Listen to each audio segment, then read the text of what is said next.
Bismillahirrahmanirrahim. Assalamualaikum warahmatullahi wabarakatuh.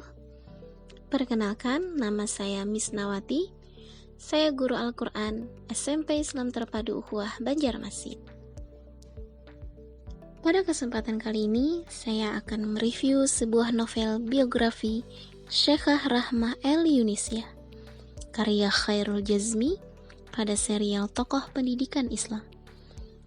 Buku ini diberi judul Perempuan yang Mendahului Zaman.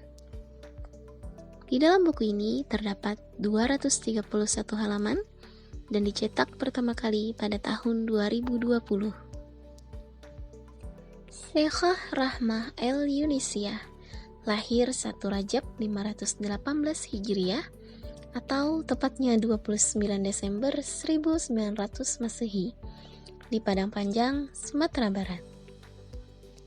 Beliau merupakan anak perempuan dari seorang ulama besar, Syekh Muhammad Yunus, dan ibunya bernama Rafi'ah. Beliau anak bungsu dari 5 bersaudara. Beliau menikah di usia 16 tahun, namun usia pernikahan beliau hanya berlangsung selama 6 tahun. Bercerai tanpa anak, sebab sang suami lebih cenderung pada pergerakan, sedangkan beliau memilih fokus pada pendidikan. Beliau meninggal pada Rabu 26 Februari 1969 Masehi, tepatnya pada sore hari menjelang masuknya Hari Raya Idul Adha, yakni pada tanggal 9 Zulhijjah 1388 Hijriah. Di dalam buku ini diceritakan mengenai sejarah beliau mendirikan Diniyah Putri, sekolah perempuan pertama yang ada di Indonesia, bahkan boleh jadi pertama di dunia. Diceritakan beliau yatim ditinggalkan oleh sang ayahanda pada usia beliau yang masih belia, yaitu usia 6 tahun. Namun, kelak beliau dan kakak pertamanya lah yang akan mewarisi tekad perjuangan pendidikan dari sang ulama besar tersebut. Kakak tertua beliau dikenal dengan nama Zainuddin Labai El-Yunusi, sang pendiri Diniyah School pada tanggal 10 Oktober 1915. Beliau tertaut usia lebih muda 10 tahun dari kakaknya. Karena kehausan sosok Rahmah muda akan ilmu, beliau juga meminta izin kakaknya agar dapat belajar di sekolah tersebut. Meskipun awalnya ini hanya diperuntukkan untuk kaum laki-laki. Namun karena tekad yang kuat maka diizinkanlah Rahmah bersama beberapa perempuan lainnya untuk belajar di sekolah tersebut. Di sana mereka belajar fikih, tasawuf, bahasa Arab, ilmu falak, sejarah Islam, tauhid, dan tafsir. Namun, hal ini tidak cukup bagi murid perempuan, karena sungkan untuk bertanya dan guru pun tak menjelaskan pula tentang keislaman dan fikih wanita. Inilah yang mendasari Rahmah dan murid perempuan lainnya untuk les privat kepada Karim Abdullah yang mereka sapa sebagai Inyak Rasul, mulai dari diskusi, membahas hak hidup perempuan, dan sebagainya. Karim Abdullah merupakan seorang ulama besar pada zaman tersebut, yang juga merupakan guru dari kakak beliau yaitu Zainuddin Labai El-Yunusi, dan sekaligus merupakan ayahanda dari Hamka, atau yang kelak dikenal sebagai sastrawan hebat dengan nama Buya Hamka. Rahmah mulai gelisah akan fakta masih banyaknya perempuan yang buta huruf. Kurikulum sekolah hanya ditujukan untuk kaum lelaki saja. Maka dengan segenap keberanian, beliau meminta izin guru, ibunda, dan kakaknya agar juga bisa mendirikan Diniyah Putri, sekolah khusus perempuan pada 1 November 1923 secara resmi, di usia beliau ke-23 tahun. Beliau juga menjadi sosok perempuan yang lebih dulu mendirikan sekolah menyesal pada tahun 1924 bagi ibu rumah tangga yang buta huruf. Baru kemudian, pada tahun 1948, pemerintah membuat program pemberantasan buta huruf. Karena kegigihan dan tekad kuat beliau dalam perjuangan dunia pendidikan dan membela hak-hak perempuan, akhirnya membawa Diniyah Putri menjadi begitu berkembang, bahkan terdengar hingga negara Timur Tengah. Berkat seorang sahabat beliau yang merupakan penyiar radio di Yogyakarta dan kabar radio berbahasa Arab inilah yang akhirnya sampai ke seseorang di Kairo. Ialah Dr. Syekh Abdurrahman Taj yang merupakan rektor Universitas Al-Azhar yang akhirnya berkunjung ke Diniyah Putri.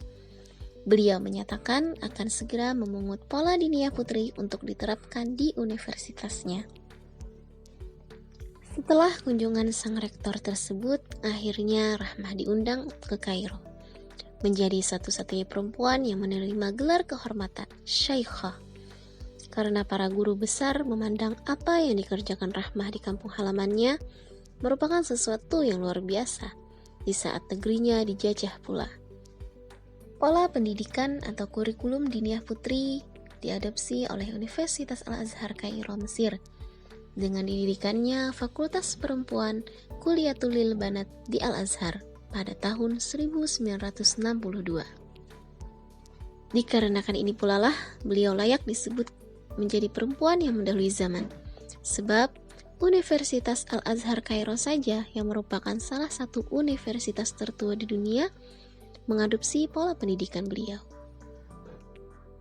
Di masa kemerdekaan, beliau menjadi orang pertama yang mengibarkan bendera merah putih di Sumatera Barat tahun 1945. Beliau juga menjadi perempuan satu-satunya yang menjadi pemimpin TKR atau Tentara Keamanan Rakyat. Perjuangan dan tantangan membangun Diniyah Putri tak luput dari berbagai cobaan yang dialami Rahmah. Mulai dari meninggalnya sang kakak, yang merupakan tempat bersandar dan penyokong utama Rahmah dalam hal dunia pendidikan. Lalu hinaan, cemooh dari masyarakat karena dianggap menyalahi adat. Karena lingkungan pada saat itu masih menganut sistem patriarki yang menganggap kaum laki-laki di atas segalanya. Menghadapi ordonasi sekolah liar, mulai ditangkap, dipenjara, dan didenda oleh Belanda.